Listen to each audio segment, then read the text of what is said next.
Sit in the back, please. That was all she said.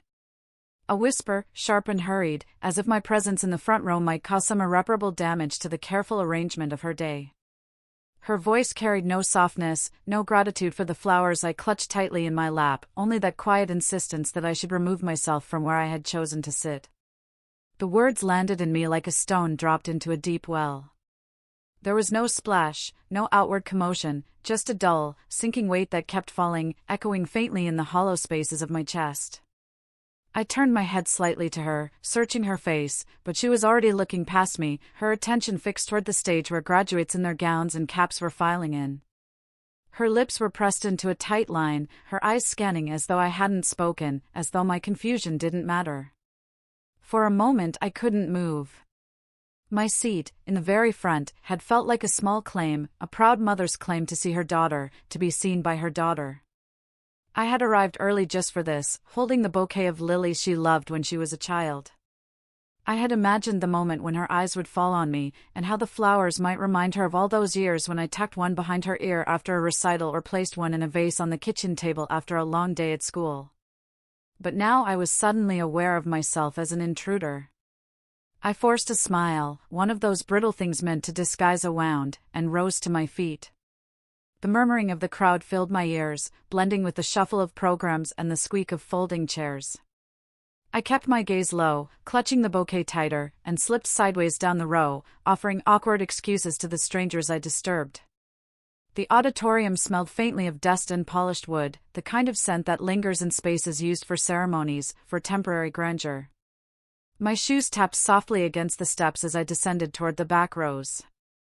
I could feel the heat in my face, that particular heat of humiliation, of being told, even gently, even privately, that you are not wanted where you thought you belonged. I found a seat toward the far corner. From there the stage seemed distant, the faces blurred. The bouquet now felt foolish in my hands, loud and garish against the subdued tones of the room. I laid it down gently on the empty chair beside me, as though its weight had grown too heavy. I tried to listen to the speeches that began, but the words floated over me without landing. Phrases like bright futures and proud families struck me with a cruel irony, each one another reminder of the distance that had quietly grown between my daughter and me. I thought of all the graduations I had pictured in the years when she was small, and how none of those imaginings included me hidden away in the shadows. The ceremony stretched on, applause rising and falling like waves, but my attention was fixed on her. She moved with the grace I had always admired, her smile flashing as her name was called. I clapped, of course I clapped, louder than most, my palms stinging, but she never looked toward the back, never sought me out. She walked across the stage, shook hands, accepted her diploma, and it was as though my presence was an afterthought, something to be tucked neatly out of view. When the graduates tossed their caps, the room erupted in cheers. I forced myself to stand, to smile, to join the celebration, though inside I felt only that strange mixture of pride and ache, as if my heart were caught in two directions at once. Afterward, in the crowded lobby, I stood to the side, holding the flowers again, waiting for her. Families pressed close to their children, arms wrapping tightly around shoulders, cameras flashing. I saw fathers with their daughters, mothers with sons, siblings holding up signs. All around me joy swelled, noisy and unrestrained. And then there she was, weaving through the crowd, her gown swishing around her ankles. She spotted me, smiled faintly, a polite smile, not the kind that reached her eyes, and stepped forward. "You made it," she said, as though my attendance had been in question. "I wouldn't miss it," I answered, my voice catching in my throat. I held out the flowers. "These are for you." She hesitated before taking them, glancing around as though someone might see, then murmured a quick thank you. I wanted to embrace her, to pull her close the way I once could when she was younger, when she would bury her face in my shoulder and let me carry the weight of her world for her.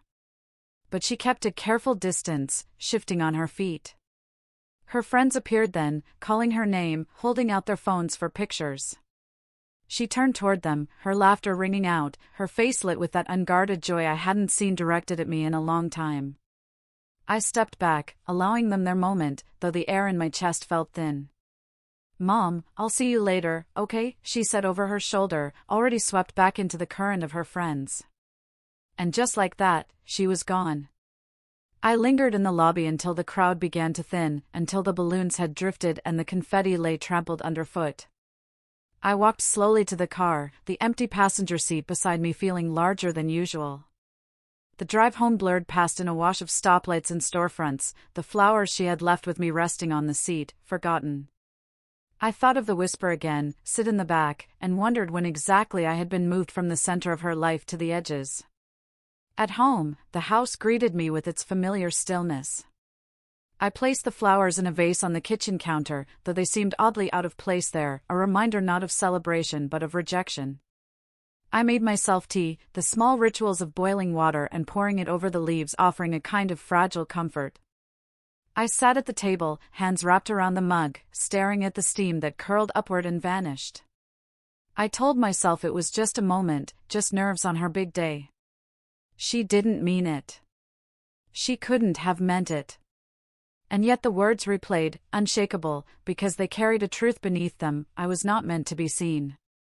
That night I lay awake for hours, the ceiling above me swimming in the dim light.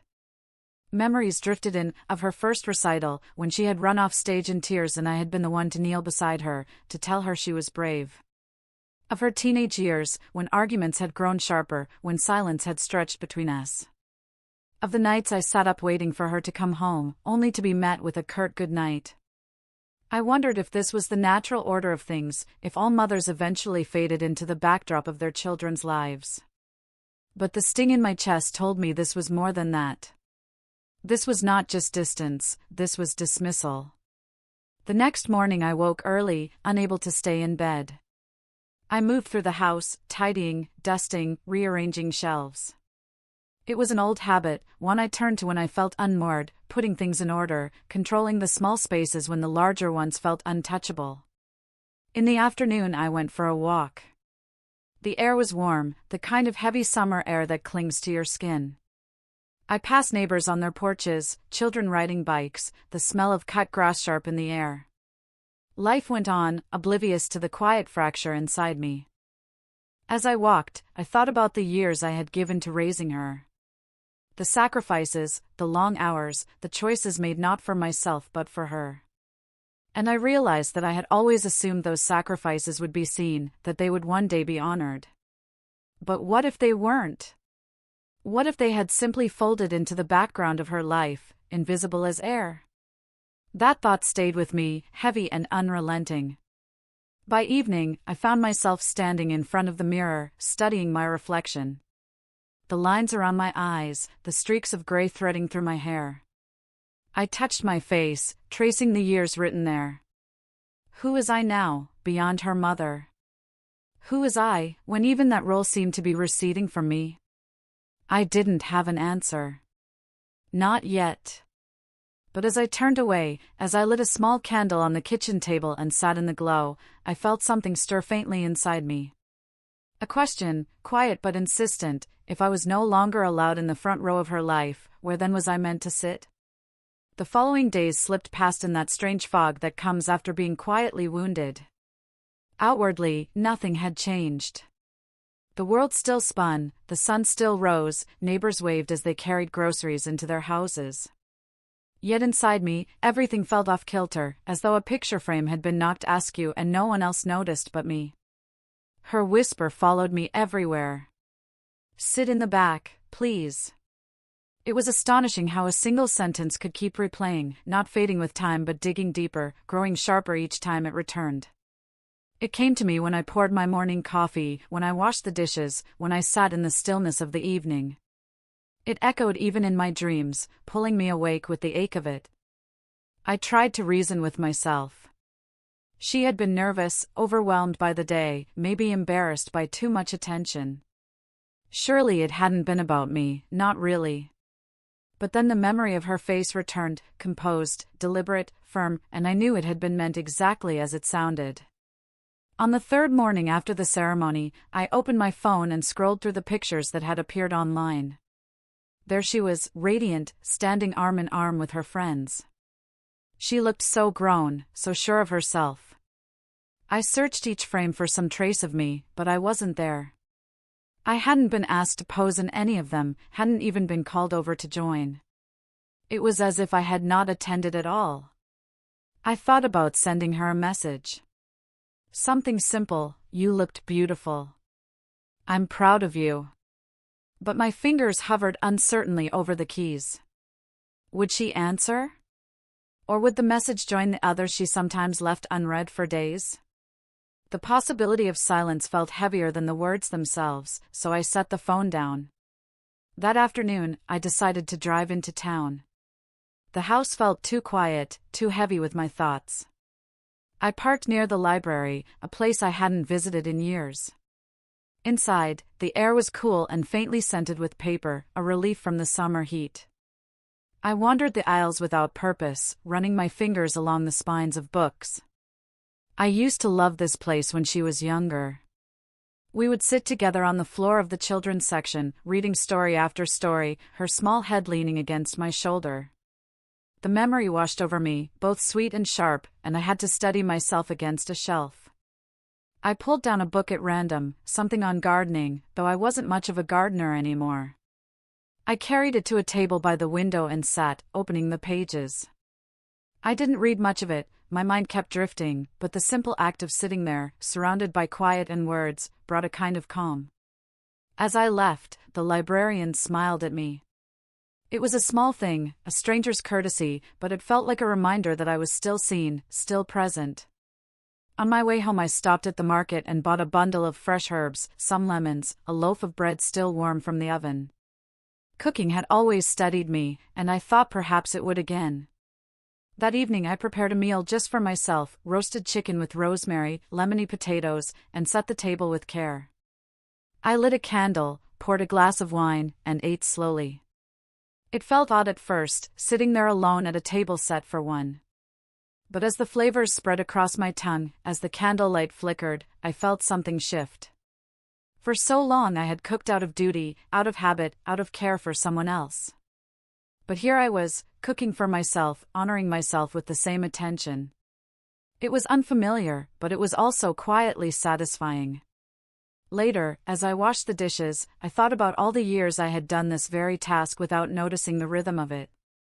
I had always been hurrying to the next thing, preparing lunches, folding laundry, driving her to practice.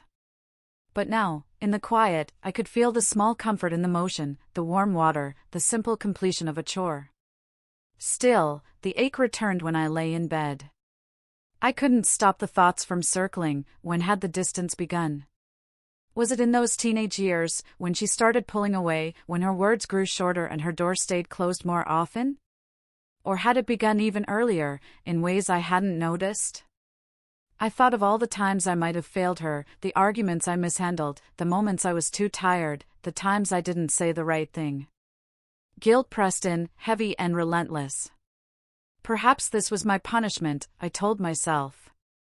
Perhaps her whisper had been years in the making, a final summation of disappointments I hadn't realized I was tallying. The next morning, I decided I couldn't stay trapped in those thoughts. I needed movement, something outside myself. I put on an old pair of walking shoes and headed to the park. The trail wound around a small pond, ducks gliding across the water, dragonflies darting above the reeds. The air was thick with the scent of pine and damp earth. As I walked, the tension in my chest eased little by little. My steps found a rhythm, and my breathing deepened. I watched a young family near the playground, parents pushing their children on the swings, laughter ringing out. It tugged at me, of course, stirring memories of when I had done the same. But instead of sinking into loss, I let myself simply watch, to feel the bittersweetness of time passing. On a bench nearby, an elderly woman sat with a book in her lap. Our eyes met briefly, and she offered me a nod. I sat beside her, and after a few moments we began to talk. Her name was Margaret, and she lived nearby. She told me about her grandchildren, about how quickly they grew, how easily they forgot to call. There was a recognition in her words that reached straight into me.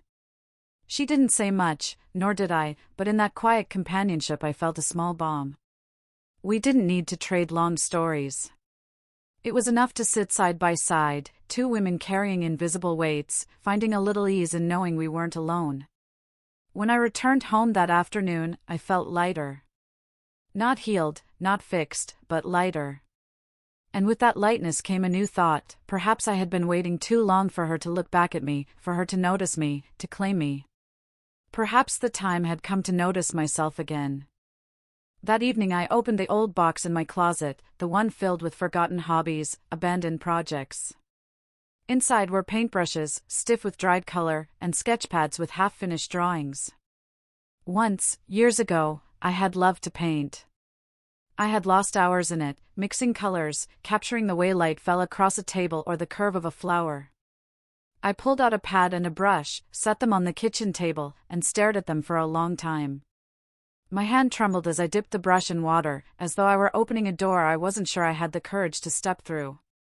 But then the brush touched the page, and color spread, and something inside me stirred.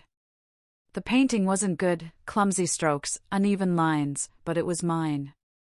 And as the colors bled together, I felt a quiet joy I hadn't felt in years. When I went to bed that night, the ache was still there, but it was softened by something new. A whisper of my own, faint but steady, "You are still here."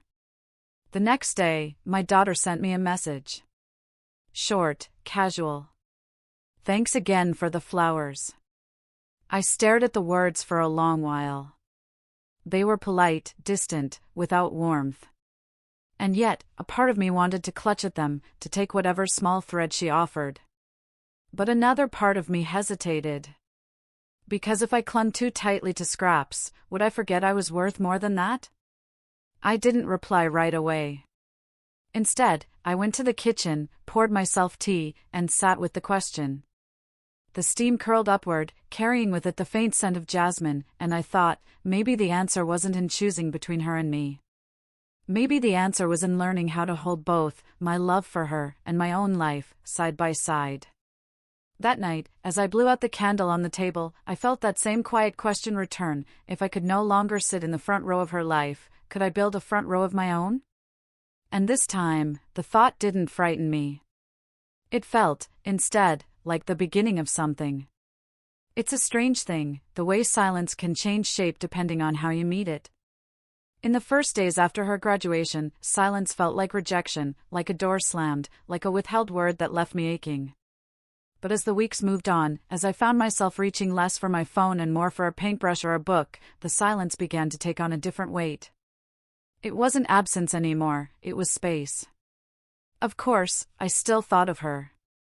I still carried her in me, the way mothers do, like a shadow stitched into the fabric of every day. But the sting of that whisper, "Sit in the back," was dulling. Not gone, but softened by the steady rhythm of my own small rituals. I kept painting.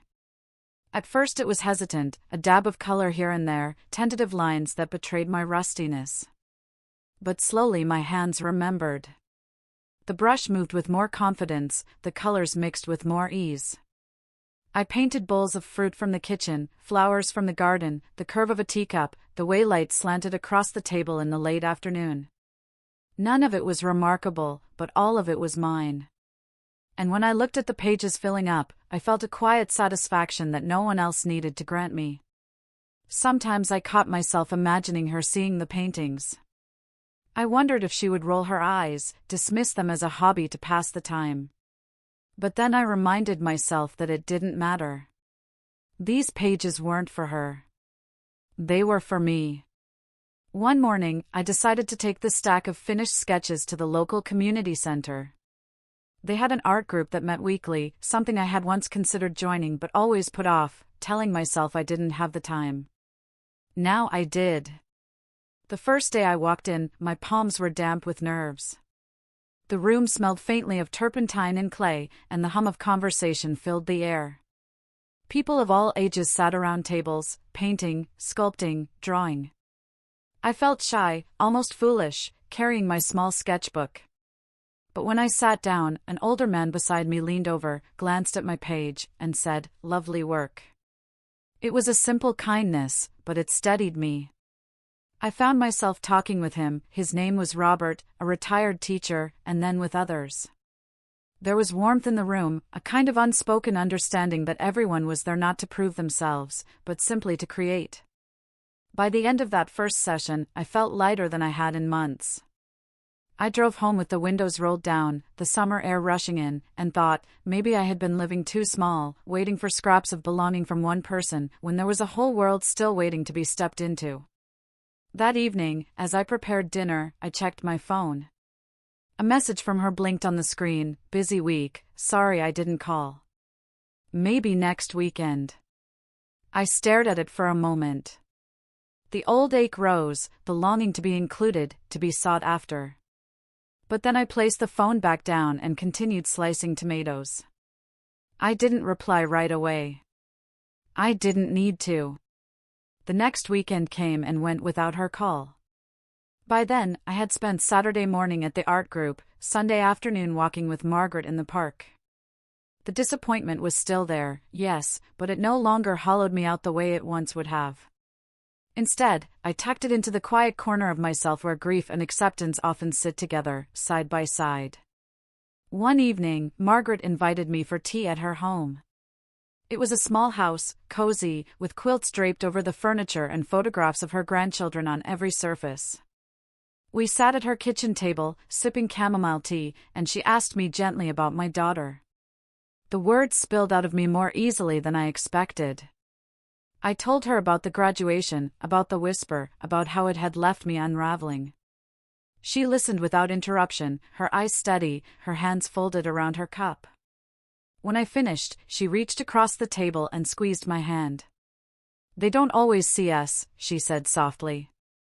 "Not until much later. Sometimes not at all. But that doesn't mean we aren't worth seeing." Her words stayed with me long after I left. That night, I thought of how much of my life had been spent waiting to be seen, by my daughter, by others, sometimes even by myself. And I wondered if perhaps the task before me wasn't to wait anymore, but to look directly at myself, to witness my own life with the same attention I gave to hers. The thought was frightening, but it also carried a strange kind of freedom. Over the next month, I began to change small things. I bought a new scarf, a soft green one that reminded me of spring, and wore it even when I had nowhere to go. I rearranged the furniture in the living room, placing the armchair by the window where the afternoon light pooled, creating a small corner just for me. I signed up for a beginner's yoga class, my body creaking and wobbling but slowly finding balance. Each of these changes was small, almost invisible to anyone else. But to me, they were markers, tiny flags planted in the soil of my own life, proof that I was still here, still growing. One evening, I received another message from my daughter. This one longer. She wrote about her new job, about the friends she had made, about how busy she was. At the end she added, "We should have dinner soon. I'll let you know when I'm free." I read it twice, 3 times. A part of me wanted to leap at it, to press for a date, to offer all my availability just to fit into her schedule. But another part of me held back. Because I realized something, my life was not waiting in storage, to be pulled out only when she made time. I had plans now. I had my own days to fill. So I replied simply, "That sounds nice. Let me know what works." And then I put the phone down and returned to my painting, the brush steady in my hand. The following week, at the art group, Robert suggested we all contribute to a small exhibition the center was planning. "Nothing fancy," he said. "Just a way to share what we've been working on." The thought of displaying my work made my stomach flutter with nerves. Who was I to put my clumsy little paintings on a wall for others to see? But then I thought of how I had spent years hiding in the back, not just at the graduation, but in so many parts of my life. Maybe it was time to step forward, even just a little. So I agreed. In the days leading up to the exhibition, I worked with a quiet intensity. I painted late into the evenings, the smell of tea and candle wax filling the air, the steady scrape of the brush against paper. I lost myself in the colors, in the small choices, in the act of creating. The night of the exhibition arrived. The community center was modestly decorated, the walls lined with paintings, drawings, photographs. People milled about, glasses of punch in hand, voices low and warm. My paintings hung in a corner, a vase of lilies, a bowl of lemons, a window with light streaming through. I stood nearby, heart hammering, as strangers paused to look. Some tilted their heads, some nodded, some murmured to one another. No one laughed. No one dismissed them. Instead, they were simply part of the room, part of the shared space of creativity. Margaret found me and looped her arm through mine. "They're lovely," she said firmly, and I believed her. That night, driving home, I felt something I hadn't in a long time, not just pride, but presence. I was part of something again. Not hidden, not waiting. Seen. When I arrived home, my phone buzzed with a message. My daughter. "Hey, are you free next week? Let's do dinner." I smiled faintly, set the phone on the counter, and let it wait. I would answer, of course. But not immediately. Not because I didn't care, but because I finally understood, I had a life too, one that deserved my attention just as much as hers.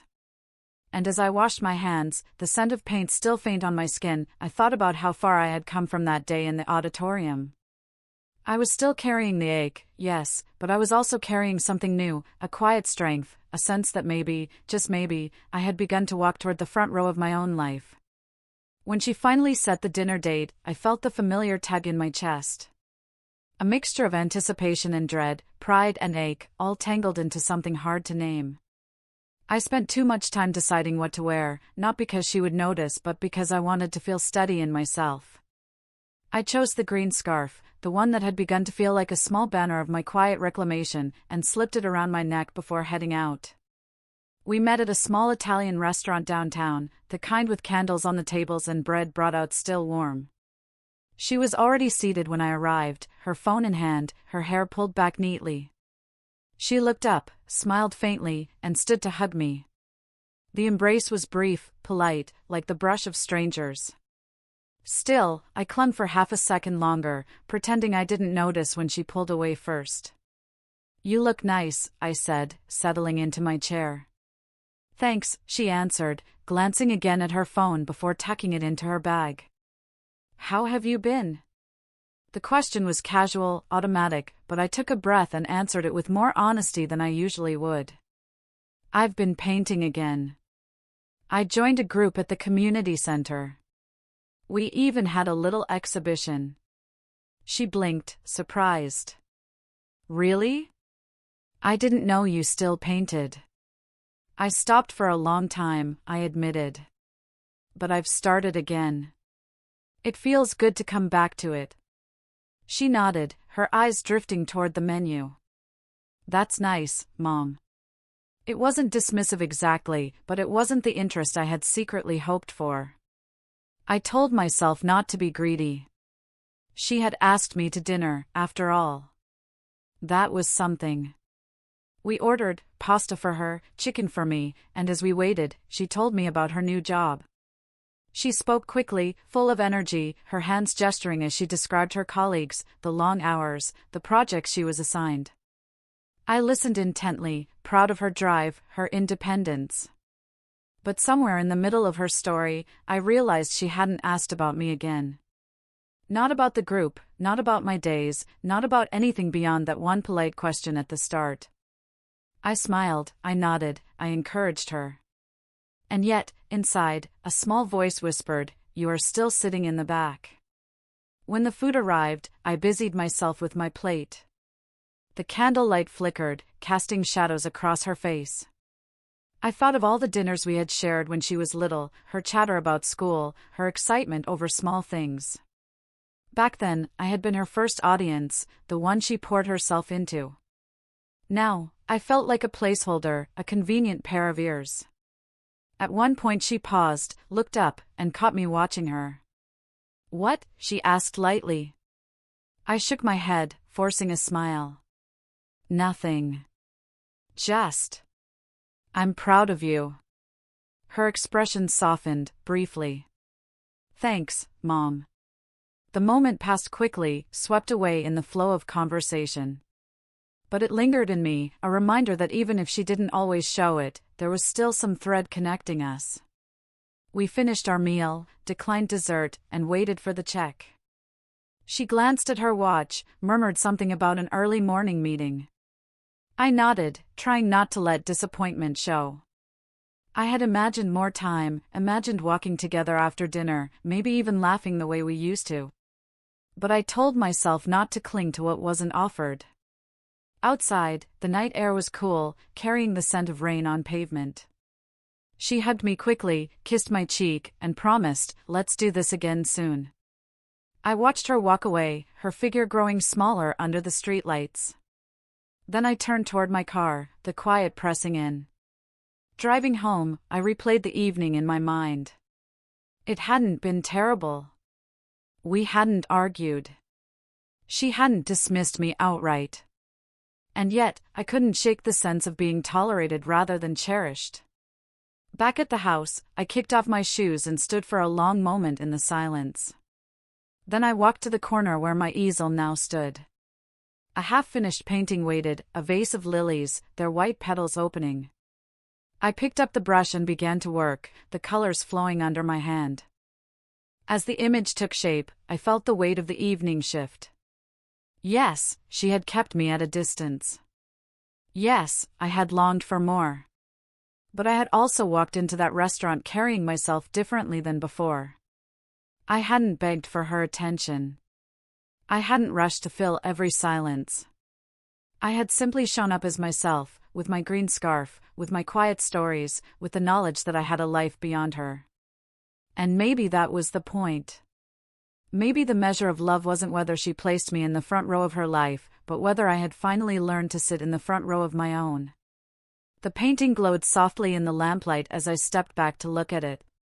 The lilies, their petals stretching upward, seemed almost luminous against the dark background. I thought of the bouquet I had carried at her graduation, the one that felt heavy and unwanted in my hands. And now here they were again, but different, transformed by my own making. That night, as I washed my brushes and set them to dry, I whispered something into the quiet. Not to her. Not to anyone else. To myself. You are still here. And for the first time in a long while, the words felt enough. In the days after that dinner, I noticed a shift inside myself, subtle, but real. There was still the familiar ache, the longing for closeness that never quite seemed to arrive, but it no longer consumed me the way it once did.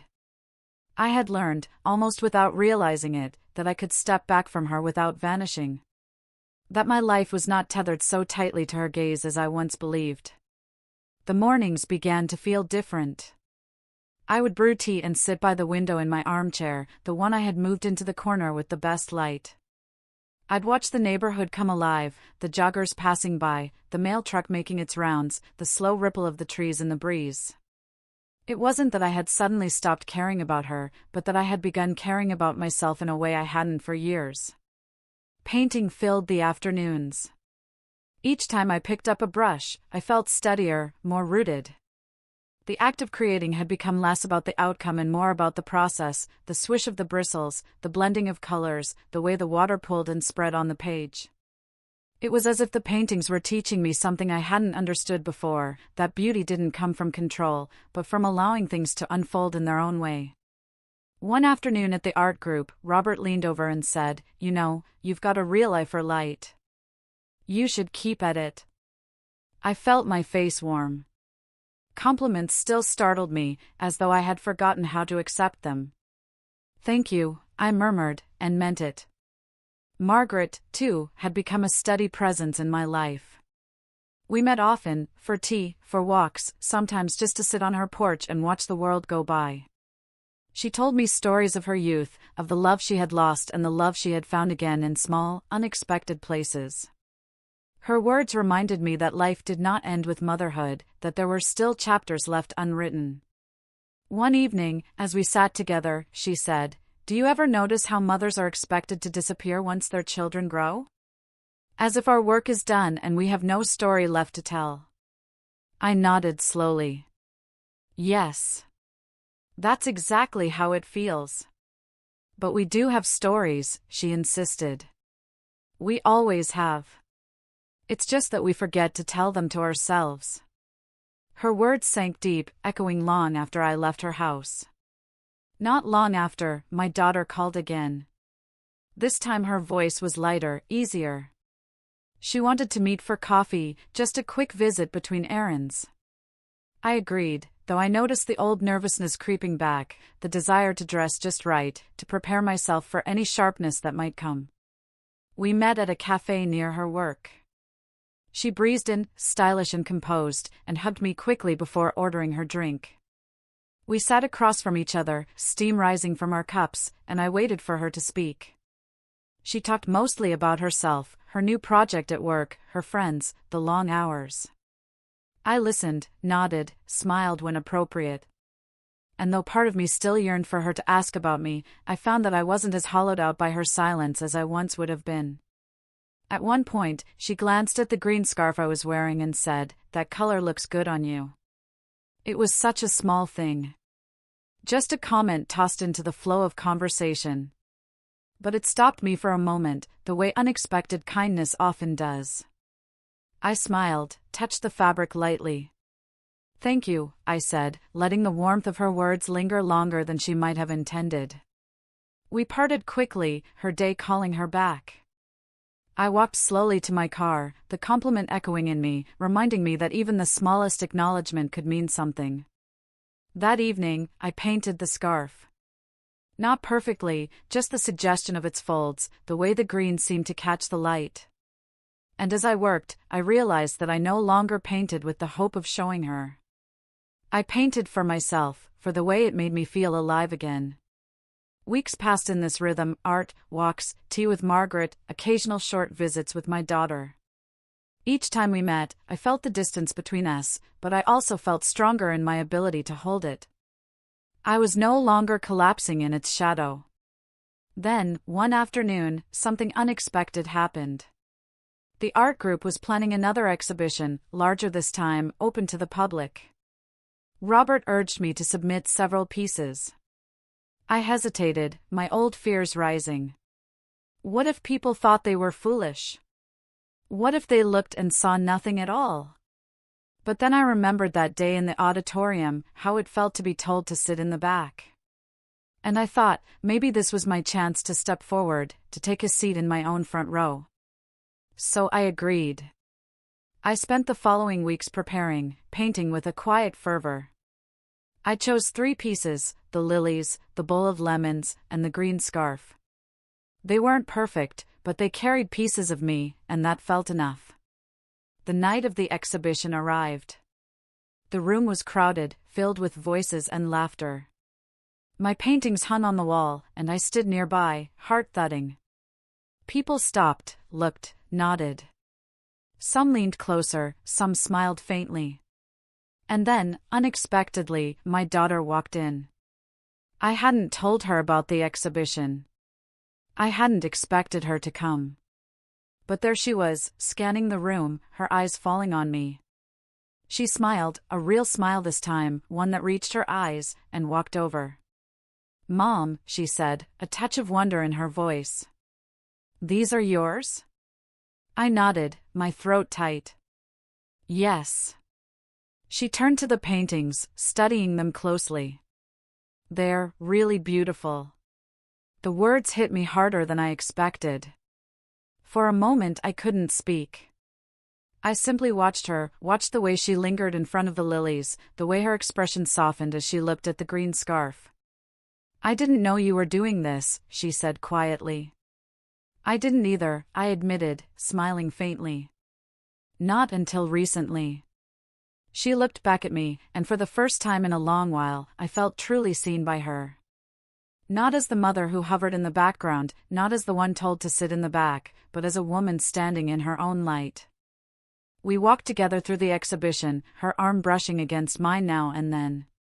She asked questions, about my process, about the colors, about what I wanted to paint next. And though the conversation was brief, though I knew it would not erase all the distance between us, it was enough. That night, after the exhibition, I sat at my kitchen table with a cup of tea, the glow of the evening still warm inside me. I thought about the journey from that auditorium seat in the back to this moment, where my daughter stood in front of my paintings and called them beautiful. The ache hadn't vanished, I knew it never would completely. But it no longer defined me. I had found something sturdier to stand on, something that belonged only to me. And as I blew out the candle, I whispered once more into the quiet. You are still here. And you always were. The days after the exhibition felt different. I moved through the house with a lightness I hadn't known in years, as if some invisible weight had shifted off my shoulders. The paintings still hung in the community center, but their echo lingered in me, proof that I had stepped into a space I once believed was no longer mine. My daughter's words, "They're really beautiful," stayed with me. They weren't grand or elaborate, but they carried something I had longed for without admitting it, recognition. And yet, what surprised me most was that I no longer needed those words as desperately as I once thought. They were a gift, yes, but they didn't define me. One afternoon, as I sat at my kitchen table with a cup of tea, I found myself thinking back to the graduation day.